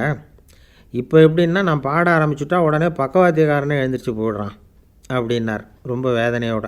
பொங்கல் திருநாள். பொங்கல் திருநாள்னால் இது ஏதோ அறுவடை திருநாள் அப்படின்னு சொல்லுவோம். அதாவது வருஷம் பூரா நாம் பாடுபட்டு அதனுடைய பலனை அனுபவிக்கிற நாள் அப்படிங்கிறது நாம் சொல்லிகிட்டு இருக்கிறது. இது முக்கியமாக இது ஒரு நன்றி அறிவிப்பு நாள் அப்படின்னு சொல்லுவாங்க. இன்றைக்கி நிறைய நன்றி அறிவிப்பு கூட்டம்லாம் நடந்துக்கிட்டு இருக்குல்ல, அது மாதிரி விவசாயிகள் நடத்துகிற ஒரு நன்றி அறிவிப்பு விழா இது. யாருக்கு நன்றி சொல்கிறாங்கன்னா ஆதவனுக்கு. அதாவது சூரியன் இல்லைன்னா விவசாயம் இல்லை. அதனால் ஆதவனுக்கு நன்றி செலுத்துகிற நாளாக இந்த பொங்கல் திருநாளை நாம் கொண்டாடுறோம். அதாவது இந்த பொங்கலில் விவசாயிகள்கிட்டேருந்து நிறைய பண்புகளை நாம் தெரிஞ்சுக்க வேண்டிய நாள் இது. விவசாயிகள் அவங்க விவசாயம் முன்னேறி இருக்கிற அளவுக்கு விவசாயிகளுடைய வாழ்க்கை தரம் முன்னேறலை. அந்த அளவுக்கு அவர்கள் நாட்டுக்காக உழைச்சிக்கிட்டு இருக்கிறாங்க. அந்த காலத்துலேயே அதை பற்றி ஒரு கதை சொல்கிறது உண்டு. ஒரு வயசான ஆள் நிலத்தில் ஏறு உழுதுகிட்டு இருந்தாராம். கிழிஞ்சு போன ஒரு சின்ன துண்டை தான் இடுப்பில் கட்டியிருந்தாராம். தலையில் ஒரு கந்தலை சுற்றி இருந்தார். உடம்பு பூரா சேரு, ரொம்ப ஏழை. ஏறு ஓட்டிகிட்டு இருக்கிறவர் வேறு எப்படி இருப்பார்? இருந்தாலும் அந்த ஆள் ரொம்ப ஜாலியாக பாட்டு பாடிக்கிட்டே ஏறு உழுதுகிட்டு இருந்தாராம். உடம்புல தான் அவர் ஏழையை தவிர மனசில் ஒரு ஏழையாக தெரியல. அந்த சமயத்தில் அந்த நாட்டு ராஜா அந்த பக்கமாக குதிரை மேலே வந்தாராம். வேட்டைக்கு போயிட்டு பரிவாரங்களோடு திரும்பி வந்துக்கிட்டு இருக்கிறார். ரொம்ப செல்வ செழிப்பில் இருக்கிற ராஜா அவர் இந்த வயசான விவசாயியை பார்த்துருக்கார். இந்த ஆள் ரொம்பவும் ஏழைங்கிறது அவர் பார்த்தாவே பளிச்சுன்னு தெரியுது. கட்டிக்கிறதுக்கு நல்ல துணி இல்லை, உடம்போ இழைச்சி போயிருக்குது, வயிறு முதுகில் போய் ஒட்டிகிட்ருக்கு, கண்ணு குழி விழுந்து போயிருக்குது. ஆனாலும் முகத்தை பார்த்தா சந்தோஷமாக இருக்கிற மாதிரி இருக்குது. இவ்வளவு உற்சாகமாக பாடிக்கிட்டு இருக்கிறாரே அப்படின்னு ஆச்சரியமாக நினச்சி பார்த்தார் அந்த ராஜா. சரி, அவர்கிட்ட கொஞ்சம் பேச்சு கொடுத்து பார்க்கலாம் அப்படின்னு முடிவு பண்ணார். ஐயா பெரியவரே, இப்படி கொஞ்சம் வர முடியுமான்னாராம். பொழுது போகிறதுக்குள்ளே நான் இந்த வயல் பூரா உழவு ஓட்டி ஆகணும், அதனால் பேசுகிறதுக்கு நேரம் இல்லை அப்படின்னாராம் அந்த பெரியவர். என்ன அவ்வளவு அவசரமாக? மீதி இருந்தால் நாளைக்கு உழுதக்கூடாதா? அது சரி, உனக்கு எத்தனை ஏக்கர் நிலம் இருக்குது அப்படின்னு விசாரிச்சிருக்கார் ராஜா. எனக்குன்னு சொந்தமாக உள்ளங்கை அளவு கூட நிலம் கிடையாது. இது எங்கள் முதலாளியோட நிலம். இதை பூராவும் உழுது முடித்தாதான் அவர் கூலி கொடுப்பார். நான் கூலிக்கு உழுதுகிட்டு இருக்கிறேன். உங்ககிட்ட பேசிக்கிட்டு இருந்தால் அவருக்கு துரோகம் பண்ணது மாதிரி ஆகிடும் அப்படின்னாராம். ராஜா குதிரையை விட்டு கீழே இறங்கினார். வரப்பில் நடந்து அந்த பெரியவர்கிட்டயே போனாராம். சரி, ஒரு நாள் பூரா உழுதா உனக்கு எவ்வளவு கூலின்னு கேட்டிருக்கார். 8 அணா கூலி கிடைக்கும்னாராம் அவர். இது ரொம்ப காலத்துக்கு முன்னாடி நடந்த ஒரு சம்பவங்கிறதுனால அப்போ 8 அணா கூலிங்கிறது ரொம்ப பெருசு. இருந்தாலும் அதுவும் அந்த ராஜாவுக்கு பெரிய கூலியாக தெரியல. இவ்வளவு தானா, இதை வச்சுக்கிட்டு நீ எப்படி காலம் தள்ளுற அப்படின்னாராம். ஒன்றும் கவலை இல்லை அப்படின்னாராம் அவர். ராஜாவுக்கு ரொம்ப ஆச்சரியமாக போச்சு. 8 அணா கூலி வாங்குகிற இந்த ஆள் கவலை இல்லாமல் இருக்கிறார். ஏராளமான வசதியோடு இருக்கிறன்னா கவலை இல்லாமல் வாழ முடியலையே அப்படின்னு நினச்சி பார்த்துருக்கார். அது சரி, 8 அணாவில் எப்படி குடும்பம் நடத்துகிற அப்படின்னு கேட்டாராம். எனக்கு கிடைக்கிற 8 அணாவில் 2 அணா குடும்பத்துக்கு செலவழிக்கிறேன், 2 அணா பழைய கடனுக்கு கொடுக்குறேன், 2 அணா தர்மம் செய்கிறேன், 2 அணா வட்டிக்கு கொடுக்குறேன், ஒரு குறையும் இல்லைன்னாராம். ராஜாவுக்கு ஒன்றும் புரியல. எனக்கு ஒன்றும் புரியலேன்னு இருக்கார். ஐயா, எனக்கும் என் மனைவிக்கும் 2 அணா செலவாகுது. வயசான அம்மா அப்பா இருக்கிறாங்க. சின்ன வயசில் என்னை காப்பாற்றினவங்க அவங்க. அந்த கடனுக்கு 2 அணா செலவாகுது. அது பழைய கடன். என் தங்கச்சி ஒருத்தி ஆதரவு இல்லாத நிலைமையில் தன்னுடைய மகனோட என் வீட்டில் இருக்கிறா. அவளுக்கும் அவள் மகனுக்கும் 2 அணா செலவு பண்ணுறேன். அது தர்மம். எனக்கு 2 பிள்ளைங்க இருக்கிறாங்க. அவங்களுக்கு 2 அணா செலவு பண்ணுறேன். அது வட்டிக்கு கொடுக்கறது மாதிரி. பிற்காலத்தில் அவங்க எங்களை காப்பாற்றுவாங்க. அந்த வகையில் நான் திருப்தியோடு வாழ்ந்துக்கிட்டு இருக்கிறேன் அப்படின்னாராம். ராஜாவுக்கு அர்த்தம் புரிய ஆரம்பிச்சுதான். அந்த பெரிய நிலத்தை விலை கொடுத்து வாங்கி அந்த பெரியவருக்கே தானமாக கொடுத்துட்டாராம். இப்போ உழுதவருக்கே நிலம் சொந்தமாகிட்டுது. அன்னையிலேருந்து அரசனுக்கும் ஆறுதல் கிடைச்சிதான். இப்படி ஒரு கதை சொல்லுவாங்க. 8 அணா வருமானத்தை வச்சுக்கிட்டு எப்படி காலத்தை தள்ளுறதுன்னு சொல்கிறதுக்காக இந்த கதையை சொல்கிறதாக யாரும் தப்பாக நினச்சிக்கக்கூடாது. கிடைக்கிறத எப்படி பங்கு போடுறார், எப்படி திருப்தியாக வாழறார் அப்படிங்கிறது தான் முக்கியம். அது மாதிரி இன்றைக்கு இந்த பொங்கல் திருநாளில் உழவர்கள் மனசு மகிழ்ச்சியாக இருந்ததுன்னா அது எல்லாரும் மகிழ்ச்சியாக இருக்கிறது மாதிரி அர்த்தம். அதனால் அவர்கள்ட்டேருந்து நாம் பாடம் கற்றுக்கணும். சில உழவர்கள் தங்கள் நிலத்தில் விளையிறத தாங்கள் சாப்பிட மாட்டாங்க. அடுத்தவங்கள்ட்ட விற்றுட்டு சந்தையில் போய் வேறு அரிசி வாங்கிட்டு தான் இவங்க சாப்பிடுவாங்க. அப்படிப்பட்ட விவசாயிகள்லாம் இது உண்டு. பங்கிடுகிற பண்பை உழவர்கள்ட்டேருந்து கற்றுக்கொள்ளுங்கள் அப்படிம்பாங்க. ஒரு ஆள் நிம்மதியாக மகிழ்ச்சியாக இருந்தானா, உங்கள் நிம்மதிக்கும் மகிழ்ச்சிக்கும் என்ன காரணம்னு கேட்டிருக்கார் இன்னொருத்தர். என்கிட்ட இருந்தது பூராவையும் என் பிள்ளைங்களுக்கு சமமாக பங்கு போட்டு கொடுத்துட்டேன், எனக்குன்னு எதுவுமே வச்சுக்கல, அதுதான் நிம்மதிக்கு காரணம்ன்றிருக்கான். உங்ககிட்ட இருந்தது எவ்வளவு இருந்தது அப்படின்னு கேட்டிருக்காரு அவர். மொத்தமாக ஒரு 50,000 ரூபா இருக்கும் அப்படின்னு இருக்கான். அவ்வளவும் பணமாகவே இருந்ததா அப்படின்னு கேட்டிருக்காங்க அவங்க. இல்லைங்க, அவ்வளவும் கடன், அதை தான் பிரித்து கொடுத்துருக்கேன் பிள்ளைங்கக்கிட்ட அப்படின்னு நானும். அவன் எது ரொம்பவும் கஷ்டமான காரியம் அப்படின்னு கேட்டார் ஒருத்தர்.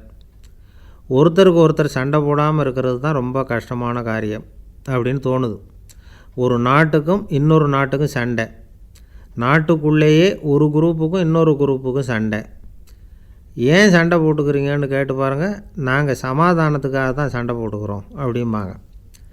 வாழறதுக்காக பிறந்த மனுஷன் லட்சியத்துக்காக உயிரை விட தயார் அப்படின்னு சொல்லிகிட்டு இருப்பான். அப்படி உயிரை விடுறவங்கள நாமளும் பாராட்டுவோம். ஆனால் ஒன்றுமில்லாத விஷயங்களுக்கெல்லாம் சண்டை போடுறவங்களெல்லாம், அப்படிப்பட்டவங்களையும் சரி உயிரை விடுறவங்களையும் சரி என்னென்னு சொல்கிறது, யுத்தங்களாலேயும் சண்டைகளாலேயும் நாம் அடையிறது என்னங்கிறது ஒரு பக்கம் இருக்கட்டும், இழக்கிறது என்ன தெரியுமா? ஏராளமான உயிர்கள். ரத்தம் சிந்துறதுக்கு நான் தயார் அப்படின்னு மார்தட்டி சொல்லலாம். ஆனால் ரத்தம் சிந்தினா உயிர் காத்துக்கிட்டு இருக்க தயார் இல்லை. அதாவது உயிர் நமக்காக காத்துக்கிட்டு இருக்க தயார் இல்லை. இழக்கிற ரத்தத்தை ஈடுகட்டினா தான் உயிரை காப்பாற்ற முடியும். அதனால் இது சம்மந்தமாக ஆராய்ச்சி செய்கிற கட்டாயம் ஏற்பட்டு போச்சு. அதோட விளைவாக புதுசாக ஒன்றை கண்டுபிடிச்சிருக்கிறாங்க. அதுதான் செயற்கை இரத்தப்பொடி. இப்போ இந்த திடீர் சாம்பார் பொடி, திடீர் ரசப்பொடி, திடீர் காப்பி பொடி இப்படிலாம் சொல்கிறோம்ல, அது மாதிரி இது திடீர் இரத்தப்பொடி. இஸ்ரேல் ஒரு சின்ன நாடு, மக்கள் தொகை குறைச்சல், அதோட போர்கள் வேறு. அதனால் காயம்பட்டவங்களை காப்பாற்றியே தீர வேண்டிய கட்டாயம். காப்பாற்றணும்னா ரத்த இழப்பை தடுக்கணும். அப்படின்னா உடனடியாக புது ரத்தம் செலுத்தி ஆகணும். திடீர்னு ரத்தம் வேணும்னா எங்கே போகிறது? அதுவும் கிடைக்கிற ரத்தம் சேர்கிற குரூப்பாக இருக்கணும். ஒரு வேடிக்கை பார்த்தீங்களா, நான் வேறு குரூப்பு நீ வேறு குரூப்புன்னு இவன் சண்டை போடுறான். இதில் அடிபட்டவனுக்கு ரத்தம் கொடுக்க போனால் அதுலேயும் அது வேறு வேறு குரூப்பாக இருக்குது. அது ரத்தமும் வேறு வேறு குரூப்புன்னு சொல்லிகிட்டு இருக்குது. எந்த குரூப்பு ரத்தம் வேணும், அது உடனடியாக கிடைக்கலன்னா என்ன பண்ணுறது? இப்படிப்பட்ட கஷ்டம்லாம் நமக்கு வந்துடுது. இதுக்காக தான் விஞ்ஞானிகள் இந்த ரத்த பொடியை கண்டுபிடிச்சிருக்கிறாங்க. அதாவது ஒரு ஆள் அடிபட்டு போட்டான்னு வச்சுங்களேன், அவனுக்கு ரத்தம் கிடைக்கல, உடனே என்ன பண்ணலாம்? இந்த சுத்தப்படுத்தப்பட்ட தண்ணீரை கொஞ்சம் எடுத்துக்க வேண்டியது, அதில் இந்த ரத்த பொடியை கரைக்க வேண்டியது. இப்போ இந்த செயற்கை ரத்தம் வந்து தயாராகிட்டுது. இதை அந்த ஆள் உடம்புல ஏற்றி விட்ற வேண்டியது. இயற்கையாக நம்ம உடம்பில் இருக்கிற ரத்தம் என்னென்ன வேலை செய்யுதோ அதே வேலையை இதுவும் செய்யும். அதாவது ஆக்சிஜனை உடம்புல எல்லா இடத்துக்கும் எடுத்துகிட்டு போகுது. அந்த வேலையை இந்த செயற்கை ரத்தமும் செஞ்சுருது. ஆனால் ஒரு விஷயம், இந்த செயற்கை ரத்தம் ஒரு அவசரத்துக்கு தான் உபயோகப்படுத்தலாம், ஒரு முதல் உதவி மாதிரி. அதை அப்படியே நிரந்தரமாக விட்டுற முடியாது. பின்னாடி வந்து தேவையான குரூப்பு உண்மையான ரத்தம் கிடைச்ச உடனே அதை செலுத்திக்கணும். உண்மையான ரத்தத்தை 20லேருந்து 40 நாள் வரைக்கும் தான் பாதுகாக்க முடியும். அதுவும் குளிர்பதன பெட்டியில். அதுக்குள்ளே உபயோகப்படுத்தலைன்னா அது வீணாக போயிடும். இந்த ரத்த பொடி அப்படி இல்லை, எவ்வளோ நாள் வேணும்னாலும் அப்படியே வச்சுருக்கலாம். குளிர்பதன பெட்டியும் தேவையில்லை. ஆனால் ஒன்று, இது தண்ணியில் கலந்து செயற்கை ரத்தமாக ஆக்கிவிட்டா அதோட வலு 72 மணி நேரம் தான், அதாவது 3 நாள். அதுக்குள்ளே அந்த ஆசாமியை எங்கேயாவது ஆஸ்பத்திரிக்கு தூக்கிட்டு போய் உண்மையான ரத்தத்தை கொடுத்துடணும். சண்டையில் அடிபடுறவங்க, சாலை விபத்தில் அடிபடுறவங்க, இவங்களுக்கெல்லாம் அவசரத்துக்கு கை கொடுத்து உதவுறது இந்த செயற்கை ரத்த பொடி. அதுக்கப்புறம் நாம் கொடுக்குற ரத்தம் தான் அவங்கள காப்பாற்றணும். இன்றைக்கி வந்து ரத்தத்தை தானமாக கொடுக்க தயாராக இருக்கிற நல்ல உள்ளங்கள் ஏராளம். எவ்வளவு ஆக்சிடெண்ட்டு, ஆப்ரேஷன், இதில் சம்மந்தப்பட்டவங்களை வந்து காப்பாற்றுறது நாம் தானமாக கொடுக்குற ரத்தம் தானே. ஒரு ஆக்சிடெண்ட்டு, ஒரு ஸ்கூட்டர் ஒரு ஆள் மேலே மோதி விட்டுது, பார்த்து வரக்கூடாதா அப்படின்னா அந்த ஆள், நீ தான் பார்த்து நடக்கணும், ஏன்னா 20 வருஷமாக நான் அந்த ஸ்கூட்டரை ஓட்டிக்கிட்டு இருக்கிறேன் அப்படின்னானா இவன். இதுக்கு அவன் சொன்னானா, நீ தான் பார்த்து ஓட்டணும், ஏன்னா 40 வருஷமாக நான் இப்படி நடந்துக்கிட்டு இருக்கிறேன் அப்படின்னானா. ஒரு ஊரில் ஒரு ராஜா இருந்தார். பெரிய அரண்மனையில் தான் இருக்கிறார். எல்லா வசதியும் இருந்தது. இருந்தாலும் அவர் எல்லாரும் சொல்கிறது எப்படி தெரியுமா, பிச்சைக்கார ராஜா. அப்படி ஒரு பேர் அவருக்கு நிலச்சி போச்சு. ஜனங்களும் சரி, மற்ற தேசங்களில் உள்ளவங்களும் சரி, அவர் அந்த பேர் சொல்லியே குறிப்பிடுறது வழக்கமாக போட்டுது. இது அவருக்கு ரொம்ப கவலையாக போச்சு. என்ன இது, நம்மளை தேடி வர்றவங்களுக்கெல்லாம் நாம் சோறு போடுறோம், நம்ம புகழ்ந்து பாடல் ஏற்றி கொண்டு வர்ற புலவர்களுக்கெல்லாம் அவங்க எப்படி வந்தாலும் ஒருவேளை சோறு போடணுங்கிறது உத்தரவு. இவ்வளவுலாம் செஞ்சும் நம்மளை போய் பிச்சைக்கார ராஜான்னு எல்லாரும் சொல்கிறாங்களே, அது ஏன், எதுக்காக இப்படி சொல்கிறாங்க? இதுதான் ராஜாவுக்கு குழப்பம். சரி, இதை பற்றி நம்ம அமைச்சர்கள்கிட்ட கேட்கலாமா அப்படின்னு யோசனை பண்ணார். இந்த விஷயத்தை போய் அவங்கக்கிட்ட எப்படி கேட்குறதுன்னு அவருக்கு தயக்கமாக இருந்தது. கௌரவ குறைச்சலாக தெரிஞ்சுது அவருக்கு. சரி, சாதாரண குடிமக்கள்கிட்ட இதை பற்றி கேட்கலாமா அப்படின்னு யோசனை பண்ணார். கேட்கலாம், ஆனால் அவங்க யாரும் ராஜா முன்னாடி வந்து நின்று தைரியமாக பேசக்கூடிய அளவுக்கு இல்லை. ராஜாவோட குழப்பம் நாளுக்கு நாள் அதிகமாக போச்சு. கடைசியாக அவர் ஒரு முடிவுக்கு வந்தார். அதாவது இதை பற்றி ஒரு பிச்சைக்காரங்கிட்டே கேட்டு பார்த்துட்டா என்ன. இதுதான் அவர் பண்ண முடிவு.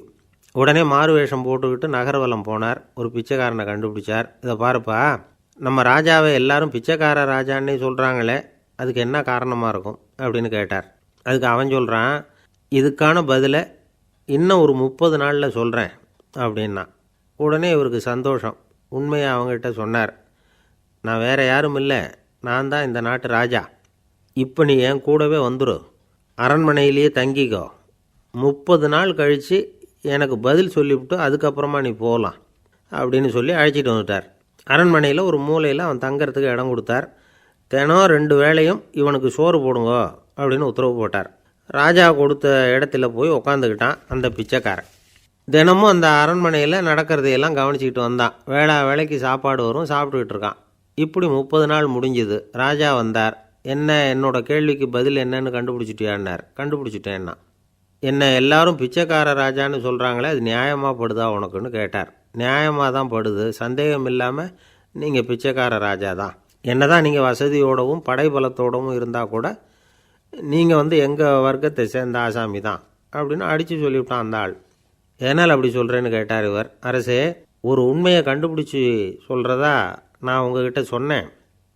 நீங்கள் ராஜ பரம்பரைன்னா உடனே உங்கள் கழுத்தில் கிடக்கிற முத்து மாலையை கழட்டி பரிசாக கொடுத்துருப்பீங்க, பொன்னையும் மணியையும் கொடுத்துருப்பீங்க. ஆனால் நீங்கள் அப்படி செய்யலை.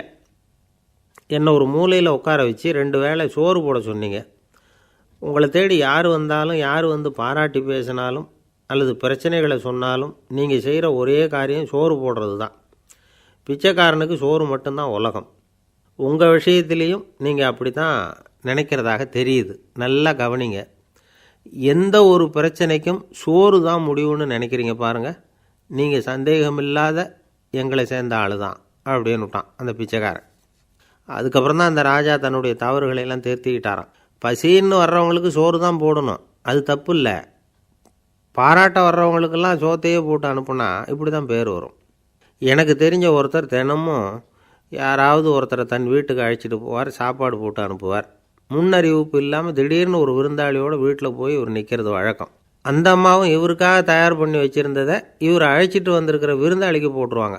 விருந்தாளி சாப்பிட்டுட்டு போனதுக்கப்புறம் இவர் மனைவிகிட்ட உனக்கு சிரமம் வேணாம் அப்படின்னு சொல்லிவிட்டு பக்கத்தில் உள்ள ஒரு ஹோட்டலுக்கு போய் காசு கொடுத்து சாப்பிட்டுட்டு வந்துடுவார்.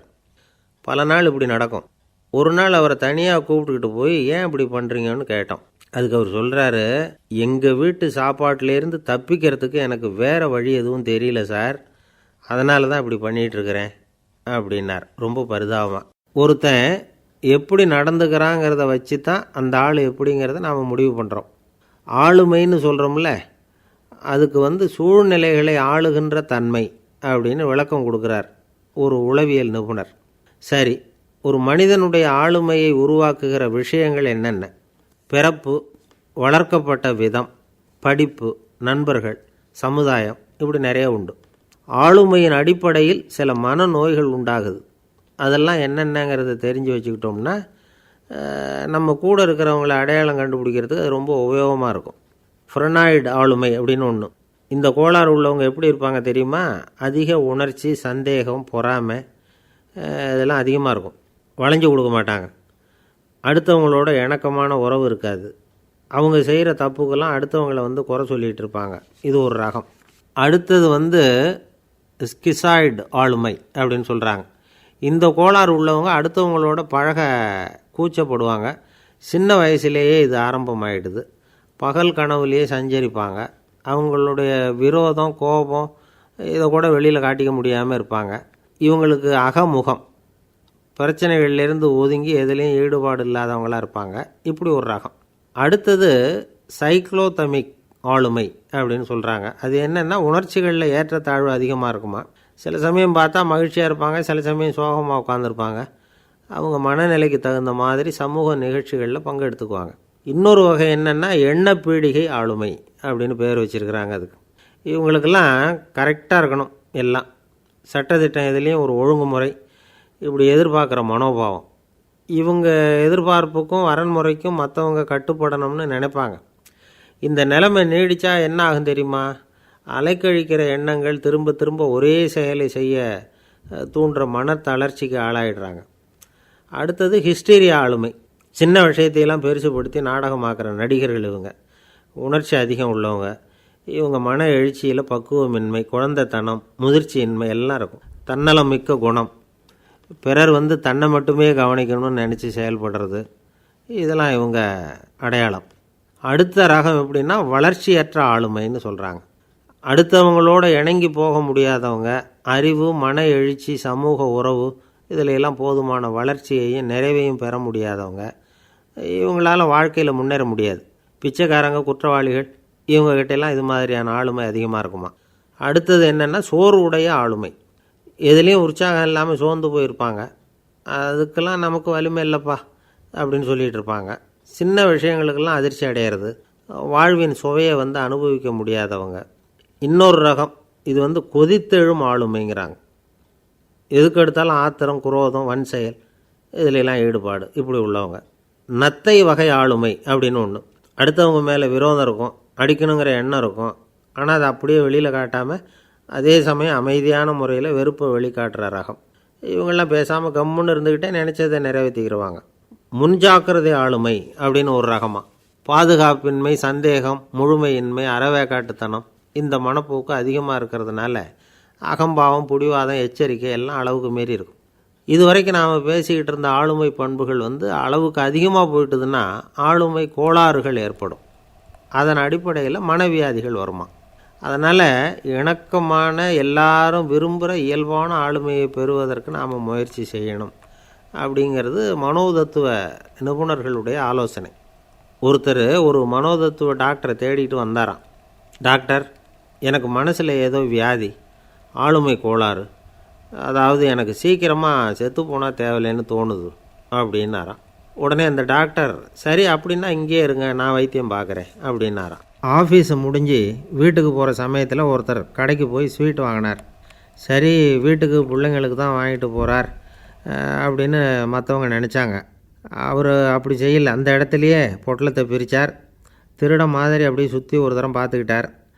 யாரும் தெரிஞ்சவங்க இல்லைங்கிறத முடிவு பண்ணிவிட்டு அவசரமாக அதை அப்படியே போட்டு முழுகிவிட்டு கையை தொடச்சிக்கிட்டு நல்ல பிள்ளை மாதிரி நடந்து போக ஆரம்பிச்சிட்டார். அவர் யாருன்னா, அவரோட பிரச்சனை எல்லாருக்கும் தெரியாது, சில பேருக்கு தான் தெரியும். அதாவது அவர் உடம்பில் சர்க்கரை இருக்குதுன்னு டாக்டர் சொல்லிவிட்டாராம். அதனால் வீட்டில் சர்க்கரையே இவர் கண்ணில் காட்டுறதில்ல. அதனால் இவர் யார் கண்ணிலையும் படாமல் இப்படிப்பட்ட வேலைகள்லாம் செய்கிறது வழக்கம். யாருக்கும் தெரியாமல் இப்படி ஸ்வீட்டை வாங்கி சாப்பிட்டுட்டு அவர் பாட்டுக்கு போயிடுறது. இப்படிப்பட்டவங்களுக்கெல்லாம் கொஞ்சம் ஆறுதலான தகவல் இன்றைக்கி. அது என்னென்னா, நாம் சாப்பிட்ற சர்க்கரைக்கும் நம்ம உடம்பில் உள்ள சில கோளாறுகளுக்கும் அப்படி என்ன தான் சம்மந்தம் இருக்குது. இதை பற்றி சமீபத்தில் சில ஆராய்ச்சிகள்லாம் நடந்திருக்குது. ஏன்னா சர்க்கரைன்னாவே விஷம் மாதிரி அதை பார்க்குறவங்களும் சில பேர் உண்டு. சின்ன பிள்ளைங்களுக்கு வயத்தில் பூச்சி உண்டாகிறதுலேருந்து பெரியவங்களுக்கு நீரிழிவு வர்ற வரைக்கும் எல்லாத்துக்கும் சர்க்கரை தான் காரணம்னு சொல்லிகிட்டு இருக்கிறோம். ஆனால் அந்த அளவுக்கு பயப்பட வேண்டிய அவசியம் இல்லை அப்படின்னு சொல்கிறாங்க. சர்க்கரை வியாதி, இருதய நோய், பித்த நீர்ப்பை நோய், இதெல்லாம் சில நோய்கள்லாம் நாம் சாப்பிட்ற சர்க்கரைக்கும் தொடர்பு இருக்குதுன்னு நினைக்கிறோம்.